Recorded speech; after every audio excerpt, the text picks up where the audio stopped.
मेरे पीर के मोह में फंसना अच्छी बात नहीं से चला कर मैं ध्यान में लाना अपने हाथ नहीं से। नमस्कार साथियों, आप सभी का ICT मीडिया में दैनिक हरियाणा में स्वागत है। जैसे कि हम आपको मिला रहे हैं किसी न किसी गांव के उनके विकास कार्यों को लेकर के और उस गांव के इतिहास को भी आप तक पहुंचा रहे हैं। तो आज हम पहुंचे हैं रेवाड़ी ज़िले के गांव निमोट में। निमोट के अंदर पहुंचे हैं और यहां पर अभी हम साथ में बैठे हुए हैं, जो सरपंच है हालिया, उनके साथ में हम बैठे हुए हैं। तो सर, सबसे पहले आपका स्वागत है हमारे चैनल में। धन्यवाद जी आप। सर, मैं आपका पूरा एक बार परिचय जानना चाहूँगा। मेरा नाम सत्यवान है जी। ग्राम पंचायत निमोट का सरपंच हूँ।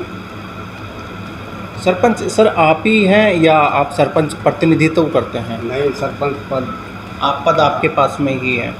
तो सर, मैं दर्शक ये जानना चाह रहे हैं कि आप लोगों ने अपने गांव के विकास कार्य क्या करवाए हैं। उससे पहले आप अपने गांव का इतिहास बताएंगे, क्योंकि यहाँ पे बाबा भीषण दास जी का एक बहुत ही माना हुआ मेला भरा जाता है, जो एक उसका क्या इतिहास है वो एक जानते हैं अभी सरपंच साहब से।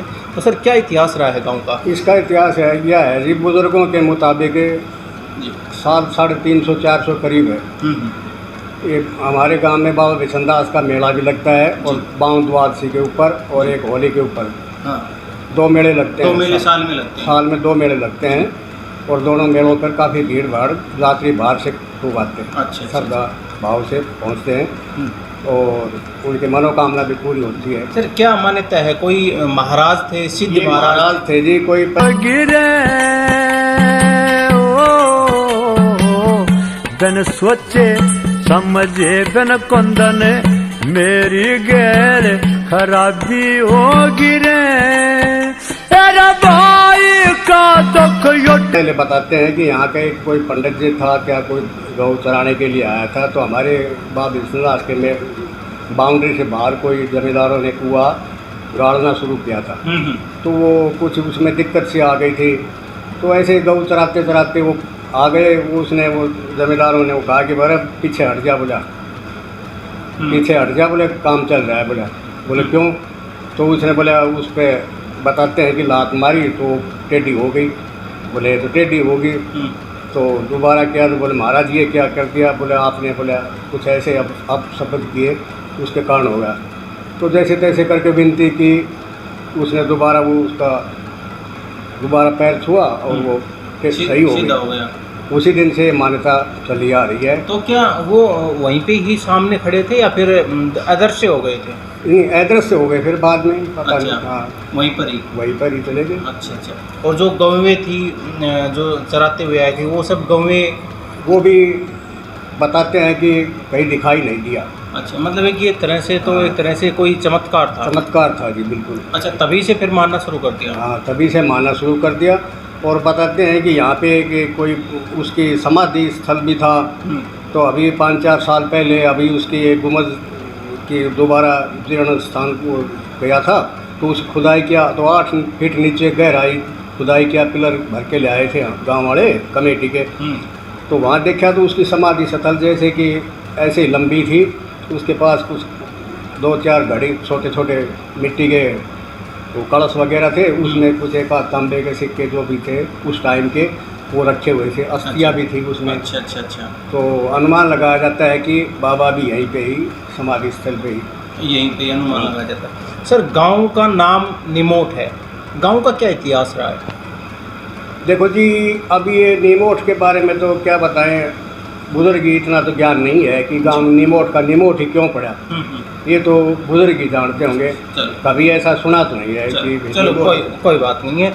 अभी सरपंच साहब ये बात कर रहे हैं कि पिछली योजनाएं जो भी रही हैं, जितनी भी योजनाएं रही हैं, उन योजनाओं की तुलना में आपकी जो योजना 4.5-5 साल की अभी रही है, कितना कुछ कार्य हुआ है? देखो, आने वाले जितने भी सरपंच है, काम तो सभी ने किया है, खूब मन लगा के किया है।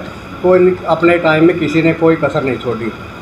लेकिन कोई खास काम आपने किया हो जो नहीं हो पाया हो? नहीं हो पाया कि मतलब ऐसा है कि गांव की फिरनी है ना, वो चारों तरफ से कच्ची पड़ी थी और जाने आने में बहुत भारी दिक्कत हो रही थी जी। तो हमने मेरा शुरू से यही प्रोसेस था कि मैं गांव की फिरनी बढ़ाऊँ। तो मैंने ढाणी ठट्ठर बाड़ से लेकर के शमशान घाट तक पूरी करवा दिया जी। और ढाणी ठट्ठर बाड़ से लेकर के और ये जो है नरेश प्रधान पंच है वो रामबास वाला रास्ता वहाँ तक फिरनी कंप्लीट हो गई है। जी। अब 2 टुकड़े बचे हुए हैं। अभी मेरा जहाँ तक अनुमान है कि ये भी मेरे टाइम में ही कंप्लीट होने की ये आशा है। जैसे कि तो इधर है आपके जो रामबास से टच होता है उससे आगे जो रास्ता है फिरने ये का, नीमोट से और कपूरी का रास्ता जो डांबर और तारपुर का कंप्लीट तैयार हो चुका है। हाँ। वो भी मेरे दिमाग में। जागा ये आपकी योजना में और आप कर लोगों की मैं योजना से भरण बाबी हो गिरे एक मानपुरा गांव आता है, आपके मानपुरा गांव से रास्ता अब आता है। मानपुरा के लिए और मानपुरा के रास्ते के लिए हम जाके आए थे तो उनके द्वारा चंडीगढ़ वगैरह में हमने कागज़ वगैरह भेज दी। उसमें ऑब्जेक्शन आ गया था कि बोले भाई 5 क्रम का है, लेकिन वो 5 क्रम का नहीं है। हमारे गांव की सीम के अंदर 6 क्रम का रास्ता है, 33 फीट चौड़ाई है और मानपुरा तक की लंबाई उसकी 3 किलोमीटर लगती 3 किलोमीटर 3 किलोमीटर की है। तो आज ही हमने दोबारा प्रस्ताव करके माननीय विधायक हल्का कोठड़ी श्री लक्ष्मण सिंह यादव को भेज दिया गया है। जी जी। तो ये मतलब आपने ये जो तारकुल का रोड के लिए बेचा है वहाँ, वो देखो तारकोल का बनवाते हैं या टाइल का बनाते हैं, जिस पे टेंडर छोड़ते हैं। और ये सर जैसे कि आपने काम करवाया है फिरनियों वाला, एक आपने बताया कि भाई पिछली पंचायतों की तुलना में नहीं हो पाया था, आपने करवाया।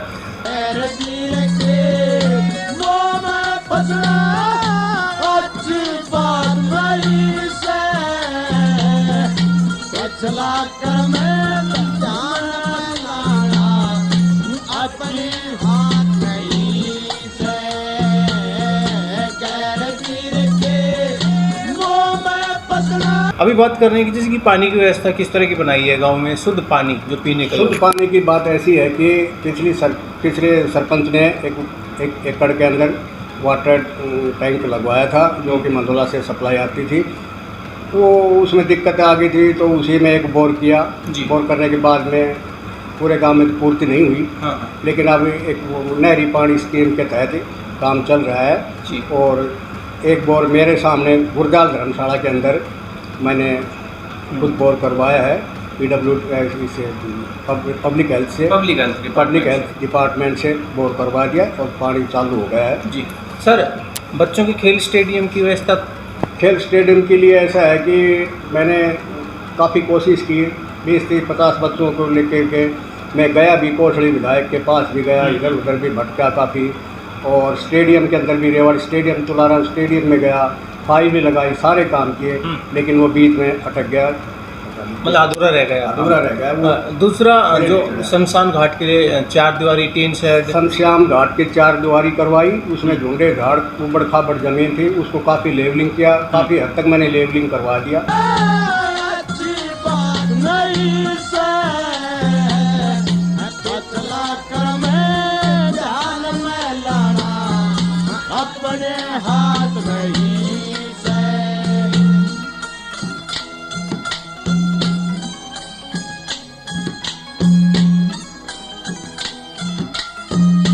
और 4 दीवारी करवाई और उसमें पानी की टंकी, पीने के पानी की टंकी का एक समय में गांव में लाइट ना आए, वाटर मोटर ना चले, तो मतलब 3-4 दिन तक, 1 हफ्ते तक ये समस्या उत्पन्न हो जाए, तो क्या सिस्टम बनाया आप लोगों ने कि भाई पानी का स्टॉक हो जाए और गांव को पानी मिले? ये हमारे गांव में एक गांव से बाहर बणी के अंदर है, वो वाटर डैम चालू करवा रखे हैं। अच्छा। उससे पानी हो जाए, उससे पानी पूरे गांव के अंदर सप्लाई हो जाता है। सप्लाई हो जाए, वैसे पूरा गांव कनेक्टेड है।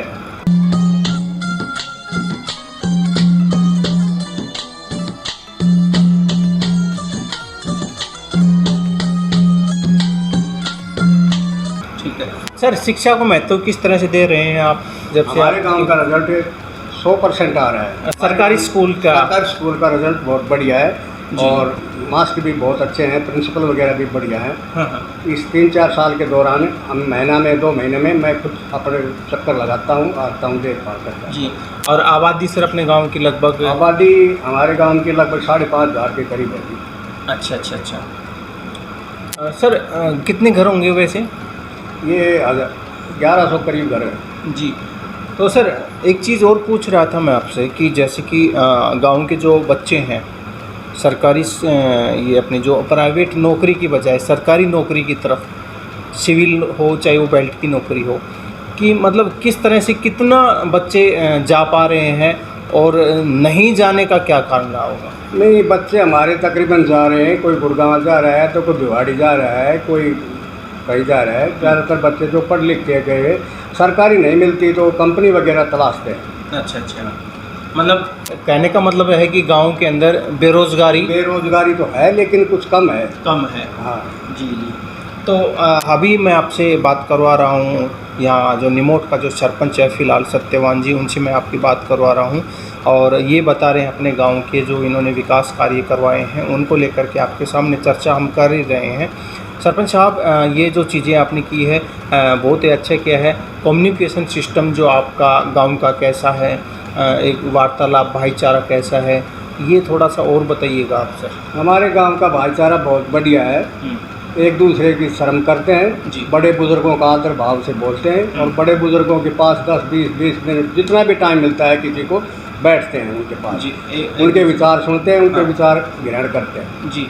तो आपने कोई इस तरह की कोई एक कमेटी गठित की हुई हो या फिर कोई एक जैसे कि चौपाल लगती हो जिसके अंदर गांव वालों को एक दूसरे के सामने समझा जाए और एक दूसरे की विचार भावना एक दूसरे के सामने रखा जाए? नहीं, ऐसे अभी तो लॉकडाउन के अंदर कहीं चौपाल वगैरह का कार्य तो होता नहीं है। वैसे 10-5 आदमी बैठ जाते हैं, दुख सुख की आपस में बातचीत कर लेते हैं। बातचीत ही करते हैं। बच्चों के लिए व्यायामशाला और लाइब्रेरी का कैसे किया सर? व्यायामशाला के लिए मैंने भी कोशिश किया है। अब वो बात आती है कि स्टेडियम नहीं बना तो मैंने व्यायामशाला के लिए 2 एकड़ ज़मीन दी जी। मैंने बोला विधायक मंत्री जी हमारे जो पहले हुआ करते थे, क्या नाम है इसका, विधायक लक्ष्मण जी? नहीं वो विक्रम सिंह के मार्फत मैंने 2 एकड़ का प्रस्ताव दिया थे। चलो भाई स्टेडियम नहीं तो व्यायामशाला हो जाए। हाँ। लेकिन वो भी खटाई में चला। सर मैंने वैसे हमारे बच्चे काफ़ी दौड़ धूप करते हैं, व्यायाम करते हैं। बणी के अंदर उन्हें वो पार्क वगैरह बना रखे हैं, घूमते हैं फिरते हैं, दौड़ लगाते हैं। जी, बहुत अच्छे है। बच्चे खुद मेहनत कर रहे हैं अपने हिसाब से, क्योंकि उनके पास में आपके गांव की जो एक जंगलायती भूमि है, हाँ, उसके अंदर करते हैं। उसमें ट्रैक बना रखा है और एक हमारे बाबा विशनदास का मंदिर है, उसमें वॉलीबॉल के बढ़िया से बढ़िया खिलाड़ी हैं जी, जो हर साल यहाँ पे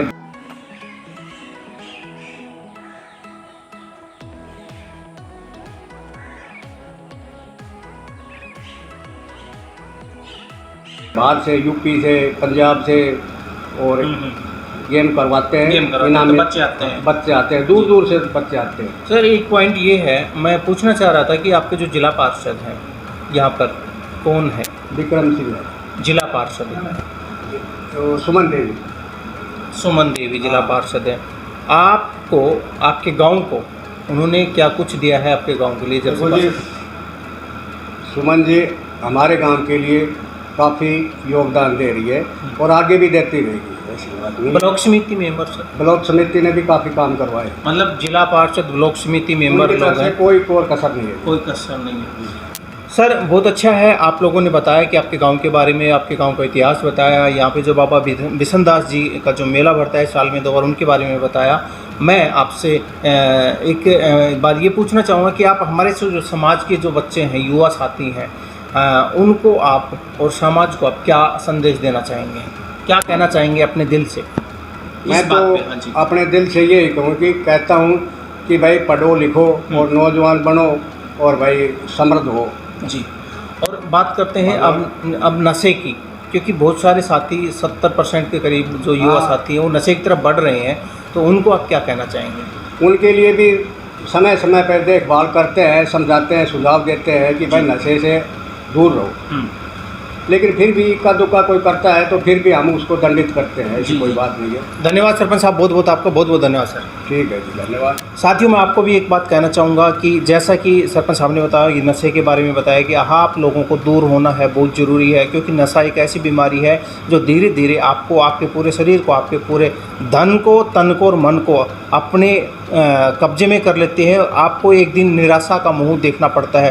तो यही है कि नशे से तो दूर रहिए, साथ ही साथ में आप सोशल मीडिया के ऊपर जो आप गलत एक्टिविटीज़ देखते हैं या जो साथी लोग गलत एक्टिविटीज़ करके सोशल मीडिया पे डालते हैं जिससे हमारे समाज के ऊपर बुरा प्रभाव पड़ रहा है, तो मेरा उनसे रिक्वेस्ट है कि आप इस तरह की सोशल एक्टिविटीज़ ना करके अपलोड ना करें, ताकि हमारा समाज एक अच्छे तरीके से कंटिन्यू रहे। क्योंकि आज के दिन में सरपंच साहब ये कहना चाहूँगे कि सोशल मीडिया के माध्यम से बहुत ज़्यादा जघन्य अपराध होने लग गए हैं, बहुत ज़्यादा गलत कार्य होने लग गए हैं। तो मेरा यही कहना है सभी साथियों से कि इस तरह से कोई भी शेयर ना करें कमेंट इस तरह की वीडियो को, और न ही देखें, और अपने आसपास के साथियों को उनको बताने की भी कोशिश करें, उनको समझाने की कोशिश करें कि वो इस तरह की वीडियो ना बना करके अपलोड करें। तो धन्यवाद साथियों, आपका बहुत बहुत धन्यवाद sir. Thank you sir. Thank you sir. Thank you.